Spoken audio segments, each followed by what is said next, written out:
Hey guys, quick video for training for you here today from my car. I'm here in Vacaville, California, where I just connected with somebody who's very powerful and influential and somebody that's very hard to connect with.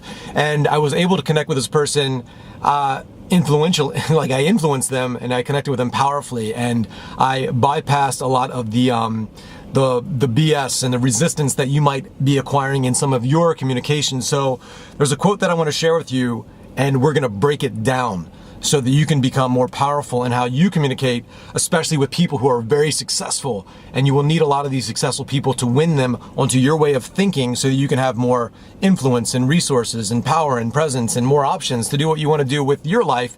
You're going to need the help of other people. So here's the quote: the quality of your communication is the response that you get. The quality of your communication is the response that you get. And here's another quote: the quality of your life is the quality of your communication. First, how you communicate with others, but also more importantly, how you communicate with yourself. So today we're going to basically break down both of these communication markers with yourself and others. And you see, a lot of the most successful people in the world, they are what we call high D. They're what we call these influencers, these decision makers. And, owner of a company, what does he do all day? He makes decisions. President of the United States makes decisions all day. And this isn't necessarily true that in order to be very successful, you have to be a high D type. And by the way, there's something called the DISC profile that you can get on our site, TonyRobbins.com. It's free. It used to be $250. Get it for free. It's awesome. Check it out. And we'll get you that. You'll get that from Tony personally. You'll get a whole bunch of resources along with that. But understanding your communication style and that of others and where some things might be off is very important to you.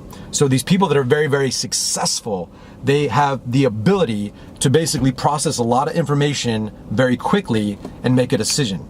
They're not lost in the details. Actually, giving them tons of details is actually painful for them. So they're able to communicate very powerfully because they make decisions very powerfully. But also when you communicate with them, they're making decisions about you, about who you are, about what value you're adding. And so how we communicate with others is very powerful, but before that we need to communicate with ourselves very powerfully. And it's interesting, I've talked to a lot of business owners or, even girls about how people communicate with them. And it's interesting, there's this energetic exchange when you communicate, even when you say hi. It's like, hey, how's it going? Energy, it's like you own yourself in a way where you're fine without the communication, owning it. Hey, how's it going?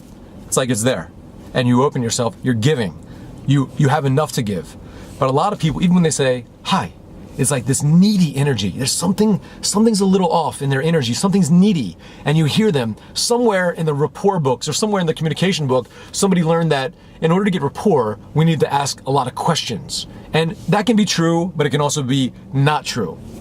When you want to get rapport with somebody, hey, what do you do? Where are you from? What's your favorite this or that?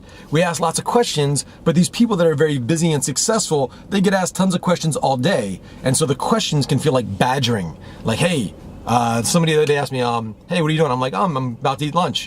And I'm like, oh, you're going to eat lunch? Like, yeah, it's what I just said. And so these people think that by asking questions over and over again, they're getting more rapport, but actually they're breaking rapport. And so it's coming off as needy, and necessarily, it's not necessarily true. Two people can ask the same questions and it comes off totally different, but it's an energy there. So when in doubt, lean out. And before you get to a conversation or a communication with an influential person, remind yourself you're giving. You would like to have the conversation, you would like to have the interaction, but you don't need it. And you're there truly as a giver, and you've got some value to give. So that's how you communicate with yourself. Your physiology, your focus, your internal language and meaning, your neurology, it's all in a positive peak. Not necessarily a peak state, because you're not like, rah, but you're in a high state of confidence, of certainty, of self-concept. And the pillars of self-esteem are self-identity and self-concept. So you've done the internal work. Before you go out there to the marketplace, you've built yourself up, and now you're out there to give. You're not a go-getter, you're a go-giver, and you're out there to give something of value to these people. And you realize that every single person in the world, no matter how successful or challenged they are, everybody's got some challenges in their life. Everybody's got some fear and some uncertainty. And so realizing that everybody has fear or uncertainty, even successful people, they have a finite amount of time.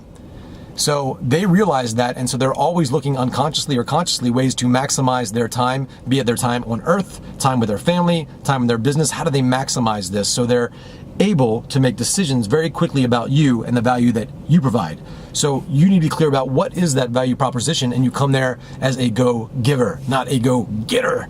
And so you really need to build that within yourself before you even go out there, because if you're out there to take and needy, hey, what are you doing? Hey, how can I help you? Even asking, how can I help you, is not necessarily giving, because some people are trying to get something in return, and people feel that. You feel that, you know? These days, it's 2016, people's BS meters, their bullshit meters are so sensitive because we've all been lied to, cheated. We all got the late night infomercial product, the thing that we thought was gonna be so great, and this really articulate guy spoke very well, like a snake oil salesman, so we're all sensitive. And these people that know the game, these people that have been in the game for a while, they're hypersensitive, and they can hear 1,000 things.